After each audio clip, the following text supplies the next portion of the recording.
ഈ ഒരു സിനിമയിലും ആ ഒരു ക്യാരക്ടറായിട്ട് സിനിമയിൽ നിന്ന് അഭിനയം കഴിഞ്ഞതിന് ശേഷം ആ ഒരു ക്യാരക്ടർ കുറച്ച് ദിവസമെങ്കിലും ഉള്ളിലുണ്ടായിരുന്നോ? ഉണ്ട്, അതിന് കഷ്ടപ്പാടുകൾ ഉള്ളിലുണ്ടായിരുന്നു. കാരണം വെച്ചാൽ ഏതാണ്ട് 10-100 ചില്ലാനും ദിവസം ഞങ്ങൾക്ക് ഇതിലെല്ലാം അഭിനയിച്ചിട്ടുള്ളതാണ്. ഇതിൻ്റെ ഒരു ക്ലൈമാക്സ് ഫൈറ്റ് എന്ന് പറയുന്നത് ഏതാണ്ട് 8-9 ദിവസം രാത്രി മാത്രം, അതും മഴയിലായിരുന്നു ഷൂട്ട്. നമ്മൾ മഴ ഇത് ചെയ്തിട്ട് ചെയ്യുന്നതാണ്.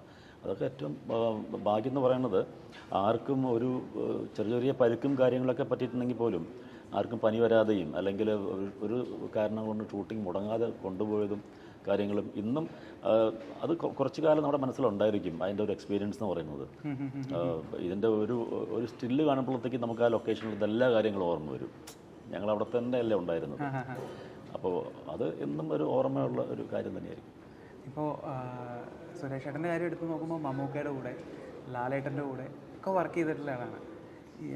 മമ്മൂക്ക ലാലേട്ടൻ എന്ന് പറഞ്ഞു കഴിഞ്ഞാൽ അവരുടെ ഒരു ക്വാളിറ്റി എന്താണെന്ന് ഞാൻ ജനറലായിട്ട് ചോദിക്കുമല്ല, സുരേഷ് ഏട്ടൻ എക്സ്പീരിയൻസ് ചെയ്ത അവരുടെ ഒരു 2 ക്വാളിറ്റീസ് പറയാമോ മമ്മൂക്കയുടെയും മോഹൻലാലിൻ്റെ? 2 പേരുടെയും ക്വാളിറ്റി നമുക്ക് അധികം ഒന്നും പറയേണ്ട കാര്യമില്ല. ഡെഡിക്കേഷൻ, അതാണ്. രാത്രിയും പകലൊന്നുമില്ലാതെ ഇന്നും അവർ സിനിമയോട് കാണിക്കുന്ന ആ ഒരു ഇതുണ്ടല്ലോ, അതുകൊണ്ട് തന്നെയാണ് അവരിപ്പോഴും ഇങ്ങനെ നിൽക്കുന്നത്. ആ ഡെഡിക്കേഷനാണത്. അവർ ലാലേട്ടനൊക്കെ ആണെങ്കിൽ തന്നെ ഒരു ഇപ്പോൾ ചെറുപ്പക്കാരൊക്കെ വന്നു കഴിയുന്ന ആൾക്കാരൊക്കെ തന്നെ എന്തെങ്കിലുമൊക്കെ പറഞ്ഞ് ഒരു ദിവസം ഷൂട്ടിങ്ങിന് വരാതിരിക്കുക, അല്ലെങ്കിൽ എന്തെങ്കിലുമൊക്കെ ഒരു കള്ളത്തരം പറഞ്ഞിട്ട് നേരത്തെ പോവുക, ഇങ്ങനെയൊക്കെയുള്ള കുറേ ആൾക്കാർ നമുക്കിപ്പോൾ ഉണ്ട്.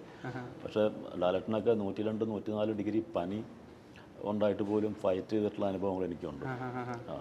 അത് സിനിമയോടുള്ള ഡെഡിക്കേഷനാണ്. അത് ഒരു സീനൊന്ന് തീർത്ത് കിട്ടിയാൽ ആ പ്രൊഡ്യൂസർക്ക് എത്ര ലാഭമാണെന്നും അല്ലെങ്കിൽ സംവിധായകന് എത്ര റിലീഫാണെന്നും തിരിച്ചറിയുന്ന ആൾക്കാരാണ് അവരൊക്കെ. അതുകൊണ്ട് തന്നെ ആ 2 പേരും ഇന്നും ഇത്രയും വർഷമായിട്ട് നിൽക്കുന്നതിൻ്റെ കാരണം 2 പേരും സിനിമയോട് കാണിക്കുന്ന സ്നേഹം. അവരെന്തായി അവരെങ്ങനെയായി സിനിമ കൊണ്ടാണ് ആ സിനിമയ്ക്ക് അവർ തിരിച്ചു കൊടുക്കുന്നത്. അതേ റെസ്പെക്റ്റും കാര്യങ്ങളും സിനിമയ്ക്ക് കൊടുക്കുന്നുണ്ട്. അത് തന്നെ. പിന്നെ എടുത്തു പറയേണ്ട വേറൊരു കാര്യമാണ് ഗാനഗന്ധർവനിലെ അതെ അതെ അതിനെപ്പറ്റി എന്താ പറയുന്നത്? അതും ഈ പറഞ്ഞ പോലെ ഞാൻ പറഞ്ഞില്ലേ, നമുക്ക് ഷാരഡിയായിട്ട് നല്ല അടുത്ത ബന്ധമുള്ള ആളാണ് ഞാൻ. ഞങ്ങളൊരു അമേരിക്കൻ ഷോയ്ക്ക് പോയിട്ടുണ്ട്. അപ്പോൾ ഏതാണ്ട് ഒരു 10-40 ദിവസം ഞങ്ങൾ ഒരുമിച്ച് ഉണ്ടായിട്ടുണ്ട്. അപ്പോൾ ഒരു റിയൽ ലൈഫിൽ എന്നെപ്പറ്റി നല്ലപോലെ അറിയാവുന്ന ഒരാളാണ് പിഷാരടി. അപ്പോൾ അവൻ്റെ ഒരു ആദ്യത്തെ പടത്തിൽ എനിക്ക് അഭിനയിക്കാൻ പറ്റിയിട്ടില്ല. അപ്പോൾ ഈ സിനിമ നടക്കാൻ സമയത്ത് ഞാനൊരു ദിവസം തൃപ്പൂണിത്തുറ വീട്ടിലുള്ള സമയത്ത് പിഷാരടി വരുമ്പോൾ എൻ്റെ മുഖത്ത് ഈ താടി ഉണ്ടായിരുന്നു. ഞാൻ വേറൊരു സിനിമയ്ക്ക് വേണ്ടി വെച്ചൊരു താടിയാണത്. അപ്പോൾ എന്നോട് ഇത്ര ചോദിച്ചുള്ളൂ, ചേട്ടാ ഈ താടി ഉടനെ എങ്ങനെ എടുക്കുമോ എന്ന് വെച്ചു. അപ്പോൾ ഞാൻ പറഞ്ഞു, നിനക്ക് വേണമെങ്കിൽ ഞാൻ എടുക്കുന്നില്ല, അപ്പോൾ ഒന്ന് വെയിറ്റ് ചെയ്യണം, ഒരു കാര്യം പറയാമെന്ന് പറഞ്ഞു. അങ്ങനെയാണ് ഇത് തുടങ്ങുന്നത്. പിന്നെ ഒരു അടുത്ത ആഴ്ച ആകുമ്പോഴത്തേക്കും എന്നെ വിളിച്ച് പറഞ്ഞു, ചേട്ടാ താടി എടുക്കണ്ട, നമ്മൾ ഇതിനെ സംഭവം ചെയ്യാൻ പോവാണ്, മമ്മൂക്കയുടെ പടമാണ് എന്ന് പറഞ്ഞു. സന്തോഷം. പിന്നെയാണ് ആ കഥാപാത്രത്തെ പറ്റി പറയുന്നതും കാര്യങ്ങളൊക്കെ. ഇപ്പോൾ നമുക്ക് 19-ാം നൂറ്റാണ്ടിലേക്ക് തിരിച്ചു വരാം. പണിക്കശ്ശേരി പരമേശ്വര കൈമൾ, അതാണല്ലോ ചേട്ടൻ ചെയ്യുന്ന ആ ഒരു റോള്. ആ റോള് ഇപ്പോൾ പടം റിലീസാകുന്നതിന് മുന്നേ ഈ ഒരു സമയത്ത് ചിന്തിക്കുമ്പോൾ ചേട്ടൻ്റെ കയ്യിൽ എത്രമാത്രം ഭദ്രമായിരുന്നു, ചേട്ടൻ തന്നെ അസസ് ചെയ്തെന്ന് പറയാമോ? ഞാൻ പറഞ്ഞല്ലോ, നമ്മളെ കൊണ്ട് ചെയ്യാൻ പറ്റുന്ന രീതിയിൽ അത് ചെയ്തിട്ടുണ്ട്. പിന്നെ എനിക്ക് എന്ത് ചെയ്യാൻ പറ്റുമെന്ന് ഏറ്റവും അധികം അറിയാവുന്ന ഒരാളാണ് വിനയൻ സാർ. ഞങ്ങൾ തമ്മിലുള്ള അത്രയും പടം ചെയ്തിട്ടുള്ളതുകൊണ്ട് ആക്ഷൻ സീക്വൻസും എന്നെ കൊണ്ട് പറ്റാവുന്ന രീതിയിലൊക്കെ ഞാനത് ചെയ്തു വെച്ചിട്ടുണ്ട്. ഞാൻ ഈ സിനിമ മുഴുവൻ കണ്ട ഒരാളാണ് ഞാൻ. എനിക്ക് ബിഫോർ റിലീസ് തന്നെ എനിക്ക് ഈ സിനിമ കാണാനുള്ളൊരു ഭാഗ്യം ഉണ്ടായ ഒരാളാണ് ഞാൻ. എൻ്റെ മാത്രമല്ല, ആ സിനിമ അതിൽ അഭിനയിച്ച എല്ലാവരും തന്നെ മികച്ച പെർഫോമൻസ് കാഴ്ചവെച്ചിട്ടുള്ള സിനിമ തന്നെയാണ്. ഈ വില്ലൻ വേഷങ്ങളും കോമഡി വേഷങ്ങളൊക്കെ ഇണങ്ങുന്ന പല സിനിമയിലൂടെ തെളിയിച്ചു തന്നു. ചില സിനിമ കാണുമ്പോൾ ഇവർക്ക് പക്കാ വില്ലനായിട്ട് നമ്മുടെ മനസ്സിലാക്കി പോയിട്ടില്ല. പിന്നെ കാണുമ്പോൾ അതെ കോമഡി വഴങ്ങുന്നുണ്ടല്ലോ എന്ന്. ഇതിൽ ശരിക്കും ഏതെങ്കിലും ഇപ്പോൾ കോമഡി ചെയ്യുമ്പോഴാണ് ഇച്ചിരി നമ്മുടെ കയ്യിൽ നിന്ന് സ്ലിപ്പ് ആവുന്ന അങ്ങനെ ഏതെങ്കിലുമൊക്കെ തോന്നിയിട്ടുണ്ടോ? ഇല്ല, അങ്ങനെ ഞാൻ പറഞ്ഞില്ല. അങ്ങനെ ഒരു ഈ മിമിക്രി അല്ലെങ്കിൽ അങ്ങനെ ഒരു കോമഡി ചെയ്യാൻ എനിക്ക് പറ്റുമെന്ന് എനിക്ക് അറിയില്ല. നമുക്ക് സ്ക്രിപ്റ്റിലൂടെ വരുന്ന ഹ്യൂമേഴ്സും കാര്യങ്ങളും സിറ്റുവേഷൻ ഹ്യൂമേഴ്സാണ് നമ്മൾ ഹാൻഡിൽ ചെയ്തിട്ടുള്ളത്. അതുകൊണ്ട് തന്നെ എനിക്കത് രണ്ടും അങ്ങനെ ഒരുപോലെ തന്നെയാണ്. അതിൽ വില്ലനാണെങ്കിലും കോമഡി ആണെങ്കിലും അങ്ങനെയുള്ള ഒരു വ്യത്യാസം നോക്കാറില്ല. നമ്മളെ കൊണ്ട് കഴിയുന്ന പോലെ ചെയ്യുക എന്നുള്ളതാണ്, അതാണ് എൻ്റെ ഒരു രീതി. ഒത്തിരി ആളുകളുടെ ഇന്ന് ഇപ്പോൾ ഒരു ക്യാരക്ടർ റോൾ നമ്മുടെ കയ്യിൽ കിട്ടി, ഇതെങ്ങനെ ചെയ്യണം സജഷൻസ് വാങ്ങിക്കാറുണ്ടോ? സജഷനല്ല, ചിലപ്പോൾ ഇത് ചില എഴുത്തുകാർ അവർ തന്നെ എഴുതുമ്പോൾ തന്നെ അവർക്ക് അറിയാം അതിൻ്റെ ഒരു ബോഡി ലാംഗ്വേജ് ഇങ്ങനെ വേണം, അയാളുടെ ഇത് ഇങ്ങനെ വേണം, അയാളുടെ നോട്ടം എങ്ങനെയായിരിക്കണം. ആ സംവിധായകനും നേരത്തെ ഒരു ബോധം ഉണ്ടാവും അതിനെപ്പറ്റി. സോ നമ്മൾ എൻ്റർ ചെയ്യുമ്പോൾ തന്നെ നമുക്കത് അവർ പറഞ്ഞു തരുന്നുണ്ട്. അവർ പറഞ്ഞു തരുന്ന സാധനം നമ്മൾ ചെയ്യുമ്പോൾ അത് വേറൊരു ഇതായിട്ട് വരുന്നു, അത്രയേ ഉള്ളൂ. നമ്മൾ എനിക്കൊരു കാര്യം അറിയാനായിട്ട്, അതായത് ഇപ്പോൾ നമ്മുടെ പത്മരാജൻ സാറിൻ്റെ പല പടങ്ങളിലും നമ്മുടെ ജഗതി ശ്രീകുമാർ ചേട്ടൻ പലപ്പോഴും പറഞ്ഞിട്ടില്ല, ആ എഴുതി വെച്ച ഡയലോഗ് അതേ രീതിയിൽ അതിൽ മാറ്റം വരുത്താൻ പാടില്ല. അത് അത്രമാത്രം ഉറക്കൊഴിച്ച് ഞാൻ എഴുതിയ ഡയലോഗാണ്, സോ നീ അത് മാത്രം പറയണം, അങ്ങനെ കട്ട് ആൻഡ് റൈറ്റ് പറയാറുണ്ട്. അത് അതേപടി ചെയ്ത് വളരെ ഗംഭീരമായിട്ടുണ്ട്. ഇപ്പോൾ നമ്മുടെ വിനയൻ സാറിൻ്റെ കൂടെ വർക്ക് ചെയ്യുമ്പോൾ പല ഡയലോഗ്സും ഉണ്ടാവും നമ്മുടെ ഈ ക്യാരക്ടറിന്. നമ്മുടേതായ രീതിയിലേക്ക് നമുക്ക് മാറ്റാനുള്ളൊരു സ്വാതന്ത്ര്യം ഉണ്ടോ, അതെയോ ആ ഡയലോഗ് കട്ട് ആൻഡ് റൈറ്റ് അതേ രീതിയിലാണോ? ഓരോ കഥയ്ക്കനുസരിച്ചാണ്. ഇപ്പം ചരിത്ര സിനിമകളൊന്നും നമുക്ക് ഒന്നും മാറ്റി എഴുതാൻ പറ്റില്ല. ഇപ്പോൾ ഉദാഹരണത്തിന് MT സാറെന്ന് എഴുതിയ ഡയലോഗ്സിനകത്ത് നമുക്ക് ഒരു വാക്ക് പോലും, ഒരു വള്ളി പുള്ളി പോലും തെറ്റിക്കാൻ സമ്മതിക്കില്ല ഹരിഹരൻ സാറിന്. അവിടെ പുള്ളി എന്താണ് അതിന് അത്രത്തോളം കാലം ഇരുന്ന് റിസർച്ച് ചെയ്തിട്ടാണ് പലതും വെട്ടിയും തിരുത്തിയും എഴുതിയിട്ടാണ് അവസാനമാണ് നമ്മുടെ കയ്യിലെത്തുന്നത്. പിന്നെ അതിനകത്തൊരു വാക്ക് നമ്മൾ മാറ്റാൻ സമ്മതിക്കില്ല, ഹരിഹരൻ സാർ സമ്മതിക്കത്തില്ല.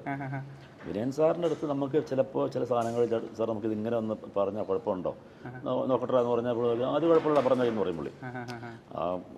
അർത്ഥം മാറാതെ പറഞ്ഞാൽ മതി, അത്രയേ ഉള്ളൂ. ഈ ഇങ്ങനെ വാശി പിടിക്കുന്ന കുറേ ആൾക്കാരുണ്ട്, അവരെ കുറ്റം പറഞ്ഞിട്ട് കാര്യമില്ല. കാരണം അവർ അത്രത്തോളം രാത്രിയും പകലും ഇരുന്ന് ഉറക്കൊഴിച്ചിരുന്ന് എഴുതിയെടുക്കുന്ന സാധനങ്ങളാണ്. അപ്പോൾ പെട്ടെന്ന് അത് കയറി മാറ്റാൻ പറ്റില്ല നമുക്ക്. പിന്നെ ഒരു സോഷ്യൽ സ്റ്റോറി പറയുന്നത് പോലെയല്ല ചരിത്രം പറയുമ്പോൾ. ചരിത്രത്തിനകത്ത് പറയുമ്പോഴത്തേക്കും അതിൻ്റെ ഭാഷകളും അതിൻ്റെ വാക്കുകളും ഒക്കെ തന്നെ വ്യത്യാസങ്ങളുള്ള സാധനങ്ങളാണ്. സോ നമുക്കത് ഇപ്പോഴത്തെ റിയൽ ലൈഫിലത്തെ ഒരു ഭാഷ ചെന്ന് പറയാൻ പറ്റില്ല. ഇപ്പോൾ ഇതിൻ്റെ ഒരു ജോണർ ഒരു ചരിത്രം പറയുന്നൊരു സിനിമയാണ്. ഇപ്പോൾ തിയേറ്ററുകളിലേക്ക് ആളുകൾ വരാനായിട്ട് ഏത് രീതിയിലുള്ള കാറ്റഗറി ആളുകളെയാണ് ഇത് കൂടുതൽ വെൽക്കം ചെയ്യുന്നത് ഈ ഒരു പടം എന്നാണ് തോന്നുന്നത്? എല്ലാ കാറ്റഗറിയും കാറ്റഗറീസും. കാരണം വെച്ചാൽ ചെറിയ കുട്ടികളെ തൊട്ടിട്ട് നമ്മൾ കൊണ്ടുപോയി കാണിക്കേണ്ട സിനിമയാണ്. ഞാൻ നേരത്തെ പറഞ്ഞ പോലെ തന്നെ ഒരു അധികം ഒരു 1000-1500 വർഷങ്ങൾക്ക് പുറകെയൊന്നുമല്ല ഈ സിനിമ നടക്കുന്നത്. ഇതൊരു 100 വർഷം അല്ലെങ്കിൽ 125 വർഷം മുമ്പ് നമ്മുടെ നാട്ടിൽ നടന്നിരുന്ന പാവപ്പെട്ട ജനങ്ങളെ പീഡിപ്പിച്ചിരുന്ന കുറേ കാര്യങ്ങളാണ്. അത് സിനിമ കാണുമ്പോൾ നമുക്ക് മനസ്സിലാവും. ഒരു പാരൻസ് ആണ് ഈ സിനിമ ആദ്യം കാണുന്നതെങ്കിൽ അവരുടെ മക്കളെ ഈ സിനിമ കൊണ്ടുപോയി കാണിച്ചിരിക്കും, അത് ഉറപ്പാണ്. പഴശ്ശിരാജ മൂവി ചെയ്തിട്ടുണ്ട്. ആ ഒരു സിനിമയിൽ മമ്മൂക്കയായിട്ട് ഒത്തിരി അടുത്ത് ഇടപഴകാൻ പറ്റിയ സീനുകളുണ്ടായി. മമ്മൂക്കയായിട്ട് കുറേ ടൈം സ്പെൻഡ് ചെയ്യാൻ പറ്റിയിട്ടുണ്ട്. അപ്പോൾ ശരിക്കും പഴശ്ശിരാജയിൽ മമ്മൂക്കയായിട്ടുണ്ടായിരുന്ന ആ ഒരു എക്സ്പീരിയൻസിനെ പറ്റി പറയാമോ? മമ്മൂക്കയായിട്ട് നമ്മൾ അടുത്ത് ഇരുന്നിട്ടുള്ള എല്ലാം ഒരു എക്സ്പീരിയൻസ് തന്നെയാണ്. പഴശ്ശിരാജയിലേക്ക് പോകേണ്ട കാര്യമില്ല. അദ്ദേഹം എന്ന് പറയുന്നത് അദ്ദേഹത്തിൻ്റെ എന്താ പറയുക ജനറൽ നോളജും അങ്ങനത്തെ കാര്യങ്ങൾ നമ്മൾ അദ്ദേഹം അടുത്തിരുന്നിട്ടുണ്ടെങ്കിൽ നമുക്ക് ഇങ്ങനെ ചോദിച്ചറിയാൻ നമുക്കിങ്ങനെ കൊതിയാവും ഓരോ കാര്യങ്ങളും. കാരണം പുള്ളിക്ക് അറിയാത്തതായിട്ടുള്ളൊരു കാര്യമുണ്ടെന്ന് എനിക്ക് തോന്നണില്ല. ഇപ്പോൾ ജനങ്ങൾ പറയും ചിലപ്പോൾ കാറ് അല്ലെങ്കിൽ ഫോണ് കാര്യങ്ങളൊക്കെ എല്ലാവർക്കും അറിയുന്ന കാര്യങ്ങളാണ്. ഇതൊന്നും അല്ല നമുക്ക്. അല്ലാതെയും നിങ്ങൾ ചരിത്രത്തിലേക്ക് പോയാലും ശരി, ഇനി രാഷ്ട്രീയത്തിലേക്ക് പോയാലോ അതിൻ്റെ ഇതും പുള്ളിക്കെല്ലാം അറിയാം. അങ്ങനെ ലോകത്തെല്ലാ കാര്യത്തെയും പറ്റി പുള്ളി ഇങ്ങനെ പഠിച്ചു വെച്ചിട്ടുള്ള ആളാണ്. അപ്പോൾ നമുക്കിങ്ങനെ ഇരുന്ന് കഴിഞ്ഞാൽ ഒരു മാഷ്, സ്കൂൾ മാഷ് നമുക്കിങ്ങനെ പറഞ്ഞു തരുന്ന പോലെ നമ്മൾ പറഞ്ഞ പോലെ നമ്മൾ കേട്ടിരിക്കും നമ്മൾ. അതുകൊണ്ട് എനിക്ക് അങ്ങനത്തെ കുറേ അനുഭവം ഉണ്ടായിട്ടുണ്ട്. പുള്ളിയുടെ കൂടെ ഇരിക്കുന്ന എല്ലാ സമയവും എൻ്റെ ജീവിതത്തിൽ ഏറ്റവും മറക്കാൻ പറ്റാത്ത നിമിഷങ്ങൾ തന്നെയായിരുന്നു. തന്റെ അഭിനയ കരിയറിൽ ഏറ്റവും കൂടുതലും വില്ലൻ വേഷങ്ങളിൽ തിളങ്ങിയ ആളാണ് സുരേഷ് കൃഷ്ണ. അദ്ദേഹത്തിന്റെ ക്രിസ്ത്യൻ ബ്രദേഴ്സ് എന്ന സിനിമയിലെ വേഷം ഈയിടയ്ക്ക് ഒരുപാട് ട്രോൾ ചെയ്യപ്പെട്ടിരുന്നു. കൺവിൻസിംഗ് സ്റ്റാർ എന്ന് പറഞ്ഞാണ് സുരേഷ് കൃഷ്ണയെ ഏറ്റവും കൂടുതൽ പേരും ട്രോൾ ചെയ്തത്. അദ്ദേഹത്തിന്റെ ചിത്രം ഇന്നും പല ട്രോളുകളിലും പല കമന്റുകളിലും ആളുകൾ ഉപയോഗിക്കുന്നുമുണ്ട്. വില്ലൻ വേഷങ്ങളിലെത്തിയത് നടൻ സീരിയലിൽ നിന്നാണ് അഭിനയത്തിലേക്ക് കടന്നു വന്നത്. നടൻ മമ്മൂട്ടി തന്നെ സ്വാധീനിച്ചതിനെ കുറിച്ചൊക്കെ പലപ്പോഴും സുരേഷ് കൃഷ്ണ പറഞ്ഞിട്ടുണ്ട്. താൻ ഒട്ടും ആരോഗ്യം നോക്കുമായിരുന്നില്ല എന്നാണ് സുരേഷ് പറയുന്നത്. എന്നാൽ ഇന്ന് ചായയും കാപ്പിയും ഒക്കെ കുടിച്ചിട്ട് 37 വർഷത്തോളമായി എന്നാണ് താരത്തിന്റെ വെളിപ്പെടുത്തൽ. സിനിമയിൽ വന്ന ശേഷം അധികവും മമ്മൂക്കയുടെ കൂടെയായിരുന്നു അഭിനയിച്ചത്. ആരംഭകാലത്ത് തന്നെ മമ്മൂക്കയുടെ അടുത്ത വലയത്തിലെത്താനുള്ള ഭാഗ്യം ലഭിച്ചയാളാണ്. അദ്ദേഹത്തിന്റെ ഭക്ഷണക്രമം കാണുമ്പോൾ തനിക്ക് വലിയ അത്ഭുതം തോന്നിയിട്ടുണ്ട്. ഇത്രയും പൈസയും ജോലിക്കാരുമുണ്ട്, എന്നാൽ പോലും അദ്ദേഹം കഴിക്കുന്നത് കുറച്ച് ഇല പുഴുങ്ങിയതും കപ്പലണ്ടി പുഴുങ്ങിയതും ഒക്കെയാണ്. ഒരാൾ അയാളുടെ തൊഴിലിന് വേണ്ടി മാത്രമാണ് ആരോഗ്യത്തെ ഇങ്ങനെ നിലനിർത്തുന്നത്. അത് തനിക്ക് പ്രചോദനമായെന്നും സുരേഷ് കൃഷ്ണ പറയുന്നുണ്ട്.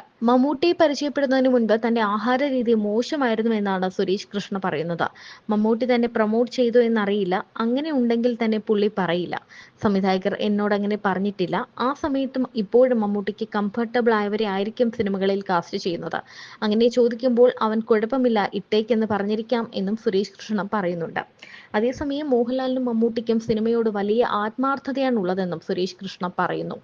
കാരണം 102 103 ഡിഗ്രി പനി ഉള്ളപ്പോഴും മോഹൻലാൽ അഭിനയിച്ചിട്ടുണ്ട്, അതും ഫൈറ്റ് രംഗങ്ങളിൽ. അതുപോലെ തന്നെ മമ്മൂക്കയുമായി സെറ്റിൽ സമയം ചിലവഴിക്കാനും ഇഷ്ടമാണ്. ഇവരാക്കിയത് സിനിമയാണ്.